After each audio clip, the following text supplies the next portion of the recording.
Should you take unpaid work when you are first starting out in film? Now, this is a big debate. A lot of people feel very strongly about this, and it can go either way. So there's the one side of it that the people are saying, definitely do not take unpaid work. You are way more than just free labor on a film set. Don't get used, right? And then there's other people who will swear by the experience they got by stepping on a film without being paid. So it can go either way. And this is what I tell everyone. If you want to work for free, then do it. If you don't want to work for free, then don't. And that seems like a cop-out, but some people feel more comfortable with not giving their time up for free. But then other people are willing to sacrifice their time. So whatever you're comfortable with is the answer. But let's just deep dive into this, because here's the thing, and this is what I tell people who are in my set PA class or people who are asking me for advice when they reach out, through email and stuff like that. And I say low stakes is better when you're first starting out. And what do I mean by low stakes? So for example, if you were to jump on like a short film or a, 1-day commercial or something like that, something that's really short, nothing that's kind of crazy long, and they say, yes, we need some extra hands. We'll love to help you. We'll love to have you help out.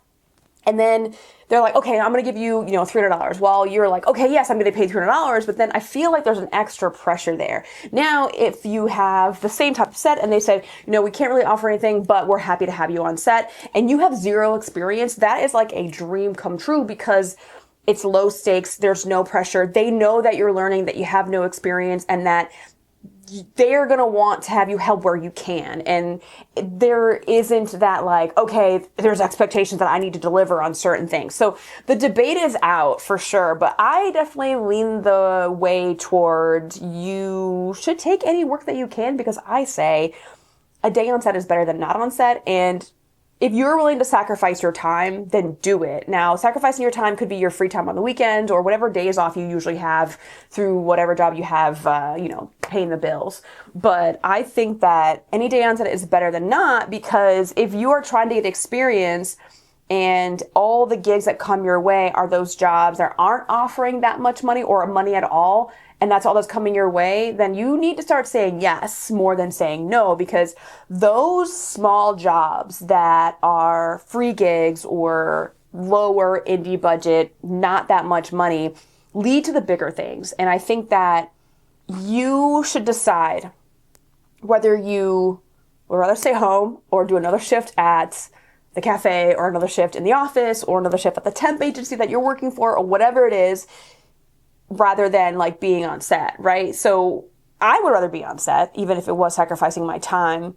And there's lots to gain. There's experience that you can have. There's people you're meeting. And that's the thing. It's about the people. It's not necessarily about the paychecks we're going to get. Yes, we all got to pay bills. I understand we all got to pay bills. But when you're thinking about networking and you have no experience and you have no one in your circle that's going to give you a job, then you need to get on any set that you can, even those smaller ones. And I feel like when you are on those smaller ones, all you need to do is like connect with like one or two people. And that's what happened to me, is like connecting with like one or two people, building a really strong relationship, not focusing on being friends with everybody. It's just focusing on the people that you connect with already, who you're already like getting along with, vibing with really well. And then those people will remember you and take you to the next thing and the next thing. And that's how it works in film. And a lot of people are like, but networking is blah, blah, blah. Like, that's networking. You just connected with people. I feel like networking has a very bad connotation connected to it. And we need to expel that. So taking a job on set when you're not getting paid, I think is worth it, especially when you don't have any experience. Now, you could get to the point where you're like, okay, I've been taking gig after gig and they're not paid. Well, then maybe you just got to kind of get into some more networking events that you're going to meet people you don't know. And then you have a resume, you have some credits. So it's all about like what you make of the opportunity. And I hate that. I used to hate this all the time when people tell me, the opportunity is what you make of it. It is what you make of it. Whatever you put into it is what you're going to get out of it. And I think that I used to hate that because I'm like, it's not going to be handed to me. I have to do the work. But when it comes to film, you are going to have to do work. You are going to have to do the work. And I think that a lot of people are just like, but why does it have to be so hard? I mean, it's hard to get into any industry. So film is not excluded from that. So taking paid work, taking unpaid work, like the paid jobs when you're first starting out are really rare. So just keep that in mind. Start saying yes. You never know what can happen. I always say it's just saying no, giving that resistance. Sometimes things come your way for a reason, and keep that in mind. Things will come your way for a reason. For a perfect example is this. Now, this is a paid opportunity, but a perfect example is when I was on New Amsterdam and I was supposed to be a background PA. And the reason why I took the background PA job or wanted the background PA job was because I knew my goal of being an AD, and I knew that when you became an AD, you were going to be a second. And as a second, you have to deal with background a lot and know how to work with background. So I was like, I was focused on doing background, being a background PA, working with the background actors. So I was like, that was my goal. But then they were like, hey, we filled all the background PA positions. All we have is walkie PA. Did I want to be a walkie PA? Absolutely not. But then I was like, I would rather be on set. So I took that job, and that job led me to getting trained as a key PA, and I got more key PA jobs. So I kind of just said yes, even though I didn't want to. I didn't give any resistance to like whatever the universe was sending me, and I just went with it, and things expanded from there. So you just never know where certain things can lead. So should you take unpaid work? You have to do whatever is comfortable for you. But I also, if something's coming your way and someone's like, hey, can you help me in my short film? I can't really give you anything, but I will work, let's just work on something, or I'll barter with you for something. You help me on my short, I'll help you on your short, whatever it is.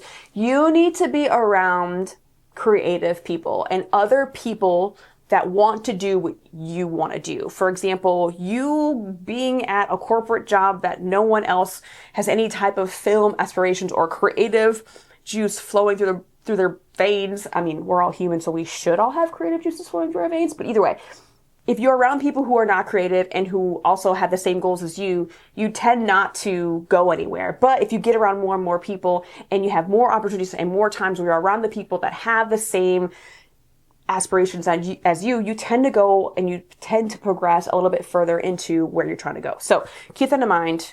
Do what you got to do, but I would say it is worth it. Sometimes the paid gigs are great, but then the unpaid gigs give you unexpected things that you never know. And I know a lot of people will debate me on this, don't do it, but I would say that a lot of the people that are going to say, definitely not, don't take unpaid work, are the ones that have been burned a lot. They have a jaded mentality. They are not looking at each opportunity as a learning experience. Because here's the thing is, I think one of my first gigs ever was I was like a grip / like helping put C-stands up. I was like definitely like a PA, but I did kind of everything. It was a feature film that shot in Buffalo, I think called Henry's Future in Buffalo. And it shot on the weekends for several months, and it was for free. And from that, I got another job and recommended to another job, but it helped build my credits, and I did it for free. And I just was like, I'm on set and I'm learning. So even if it wasn't giving me money, I took it as I'm learning something. What did I gain out of this? Who did I meet? All of these things. And I think that those people who are like, don't take it, and they just kind of focus on the bad things that happen on set. Now, let's be honest, there are going to be bad things that happen on any film set. It's not just the low budget. It's not just the unpaid gigs that you get. There are bad things that happen on big sets too. So it is not bad things happening on a film set is not exclusive to like those indie film sets that you're going to work on for free. So bad things happen throughout the whole, like any type of filmmaking. So I just want to expel that whole myth. Like, oh, it's going to be red flags. I feel like when we talk about red flags in film, it doesn't matter the budget. It doesn't matter the actors. I feel like sometimes there's even more red flags when you start getting into celebrity directors and, A-list actors. Things get a little bit more dramatic. So sometimes it's kind of nice to go on an indie film where like the actor's unknown, the director's unknown, and everyone's kind of like really chill. So it just depends. So don't get sucked into the jaded crew member mentality of like, don't take unpaid stuff. I mean, sometimes it's good. You're going to have to do it. For me, like, for example, when I was a PA, I did start out camera, electric and grip in that area. And then I went to camera, and then I went from zero,